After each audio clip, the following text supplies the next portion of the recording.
বাংলাদেশে এবং যে দীর্ঘ 10 মাসে যে পরিমাণ নৃশংস হত্যাকাণ্ড ঘটেছে তা সাধারণ মানুষ থেকে শুরু করে রাজনীতিবিদ সকল সুশীল সমাজ এবং সবাইকে বিচলিত করছে। আমরা এই অভ্যুত্থান পরবর্তী বাংলাদেশে একটা সুন্দর বাংলাদেশ বিনির্মাণ করতে চেয়েছিলাম, কিন্তু দিন শেষে আমরা পেলাম একটা ভঙ্গুর রাজনৈতিক সমাজ ব্যবস্থা। অন্তর্বর্তী সরকার তার ব্যর্থতার পরিচয় প্রতিদিন দিয়ে যাচ্ছে। তাদের ভিতরে অনিয়ম দুর্নীতি তাদেরকে গ্রাস করেছে। তাদের অনিয়ম দুর্নীতির কারণে তারা মাঠ পর্যায়ে আইন শৃঙ্খলা বাহিনী, সোশ্যাল মিডিয়া এখন বড় একটা ভূমিকা পালন করছে। সোশ্যাল মিডিয়া এমন অবস্থা যে হত্যাকাণ্ডের যে ভিকটিম তাদের পরিবারের দাবি, তাদের যে বক্তব্য, তারা হত্যাকাণ্ডের পর ওই এলাকার থানায় গিয়েছিল, সেই থানা প্রথম তাদের মামলা নিতে অস্বীকৃতি জানিয়েছে। শক্ত হাতে বলে দিতে চাই যে আইন শৃঙ্খলা বাহিনী যদি শক্ত হাতে দমন করতে না পারে তাহলে এই আইন শৃঙ্খলা বাহিনীকে পরিবর্তন করতে হবে। রাষ্ট্রের আইন বিভাগ এবং বিচার বিভাগকে শক্ত হাতে ঠিক করতে হবে। আমরা দেখতে পাচ্ছি যারা 5ই আগস্টের পূর্বে বিভিন্ন আইন শৃঙ্খলা বাহিনীর দায়িত্ব ছিল তারা এখনো দায়িত্ব আছে। বিজিবির মহাপরিচালক এখনো তার দায়িত্ব অবস্থায় আছে, তারা কখনো পরিবর্তন হচ্ছে না। বিভিন্ন ওসি গুলা শুধু ঘুরানো হচ্ছে, তারা আবার দলীয় দাসত্বের মতো বিভিন্ন রাজনৈতিক দলের এজেন্ডা বাস্তবায়ন করার জন্য তারা থানায় বিভিন্ন মামলা বিবেককে নাড়িয়ে দিয়েছে। এই বিপ্লব পরবর্তী সময়ে আমরা কোন চাঁদাবাজ দুর্নীতিবাজের হাতে চাই নাই যে এই চাঁদাবাজ দুর্নীতিবাজরা এইভাবে হত্যাকাণ্ড চালাবে। এই লাল জুলাইয়ের বাংলায় কোন চাঁদাবাজ দুর্নীতিবাজের ঠাঁই হবে না।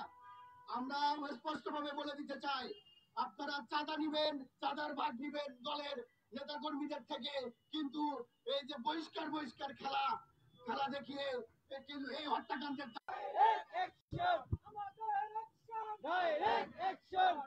সংগ্রামী উপস্থিত বন্ধুগণ, এই পর্যায়ে আপনাদের মাঝে বক্তব্য নিয়ে আসছেন ঢাকা বিশ্ববিদ্যালয়ের মেধাবী শিক্ষার্থী মাহাতাম হোসেন।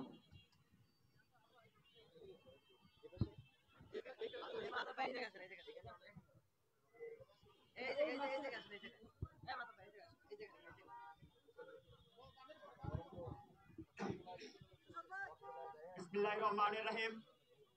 প্রিয় সাংবাদিকবৃন্দ, জুলাই আগস্ট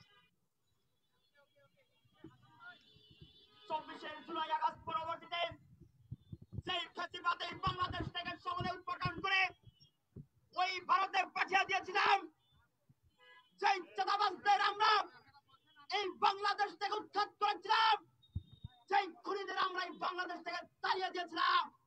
আমার মনে হয় সেই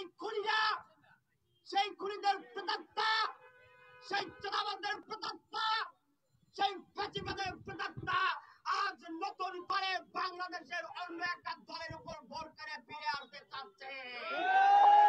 সংগ্রামী ভাই বোনেরা, আমরা ওই সব প্রেতাত্মাদের উজাড় বলতে চাই, আমার এই বাংলাদেশের মানুষদের প্রতি যদি আপনার এই চাঁদাবাজের হাত ওঠে, এই বাংলাদেশের মানুষ পেয়ে নেবে না। খুন করে এই বাংলাদেশের জনগণকে পাশে পাবেন না, সেখানে দর্শন করে এই বাংলার জনগণের ম্যান্ডেট পাবেন না।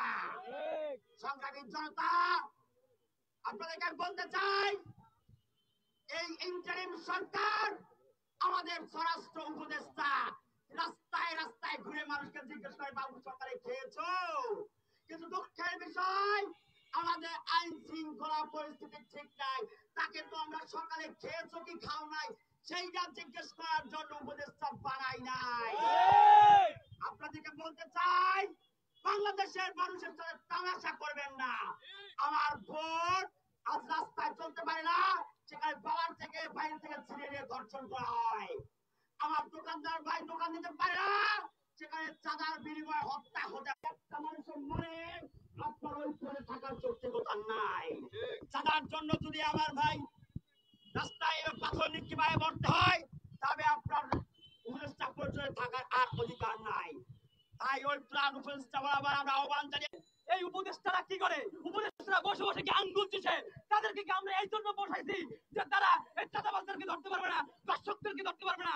অবিলম্বে যদি এই চাঁদাবাজদের দর্শকদের না ধরতে পারেন, যদি ছেড়ে দেন, আমরা রাষ্ট্রীয় সরকার গঠন করে তারপরে ইনশাআল্লাহ শেষ করব। ধন্যবাদ। আসসালামু আলাইকুম। সংগ্রামী উপস্থিত বন্ধুগণ, বিক্ষোভ সমাবেশের এই পর্যায়ে বক্তব্য নিয়ে আসছেন জিশান আহমেদ বিপুল, সহসভাপতি, বাংলাদেশ ছাত্র অধিকার পরিষদ।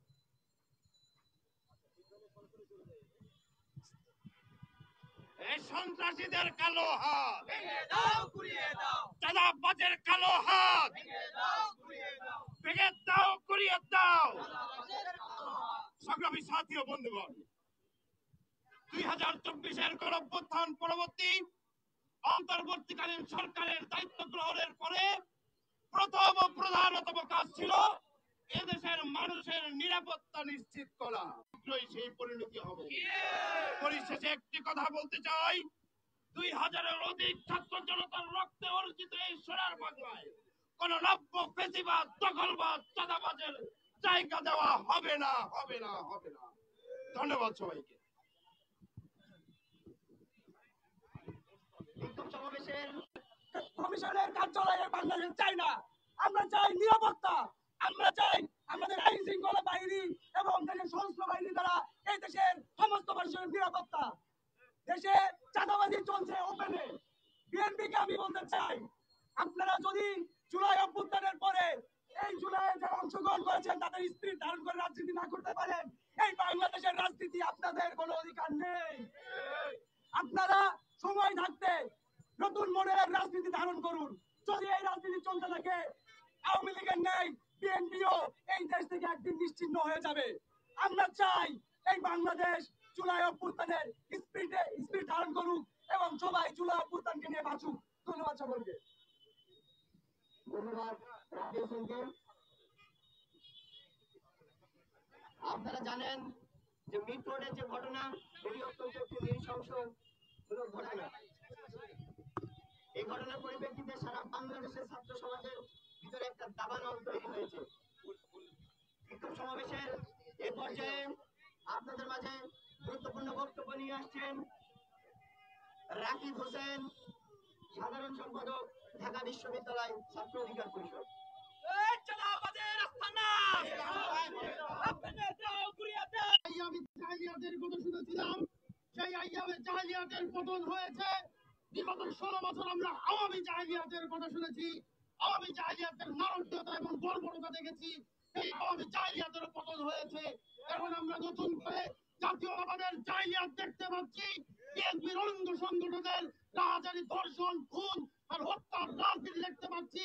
তারা যদি নতুন ভাবে নতুনত্বের মাধ্যমে তরুণদের বাংলাদেশ বিনির্মাণের জন্য সুস্থতার রাজনীতি না করে জাহিলিয়াতের পথ বেছে নেয়, তাদেরও পতন হবে, তাদেরও পতন হবে। বন্ধুগণ, আমাদের সবচেয়ে দুঃখের জায়গাটা কোথায় জানেন? আমাদের দুঃখের জায়গাটা হচ্ছে বর্তমান সরকারের কাছে। এই বর্তমান সরকার আমাদের রক্তের ওপর দিয়ে যত সমর্থন নিয়ে গঠিত হয়েছিল, তাদের কাছে আমাদের প্রত্যাশা ছিল একটি সুন্দর বাংলাদেশ বিনির্মাণ করে আমাদেরকে যে ভবিষ্যৎ বাংলাদেশ উপহার দিয়ে যাবে। কিন্তু আমরা দেখতে পাচ্ছি এই সরকারের উপদেষ্টারা একজন বলে আমাদের হাত পা বাঁধা। আরে ভাই, তোমার যদি হাত পা বাঁধা হয়, তুমি রাস্তায় যাও, ভিক্ষা করো, তুমি উপদেষ্টা